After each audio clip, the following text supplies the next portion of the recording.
সুপ্রিয় দর্শক, চলে আসছি আমরা চরের ভিতরে। আমরা নৌকা দিয়ে চরের ভিতরে এসেছি। এটা হলো বাসনমাঙ্গা চর।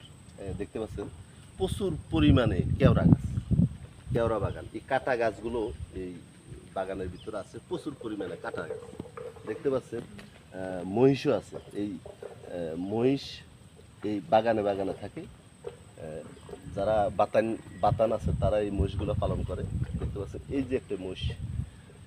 আসলে এই একটা বাগানটা অত্যন্ত সুন্দর, মানে এখানে মানুষের কোনো চিহ্ন ভিন্ন নেই। আমরা আসছি এই বাগানটা আপনাদের এই ভিডিওর মাধ্যমে দেখাচ্ছি। এটা বাসনভাঙ্গা চর। আমরা নৌকায় এসে এখানে চরের উঠেছিলাম, তো সেটাই আপনাদেরকে এই ভিডিওর মাধ্যমে দেখাচ্ছি। অত্যন্ত পুরনো একটি চর। দেখতে পাচ্ছেন কেওড়া গাছগুলো অনেক মোটামুটি। দেখতে পাচ্ছেন মহিষ আছে। আর এই চরে কিন্তু হরিণও আছে। সচরাচর দেখা যায় না, মানুষ দেখলে লুকিয়ে যায়। তো বন্ধুরা, ভালো থাকবেন, সুস্থ থাকবেন। আল্লাহ হাফেজ।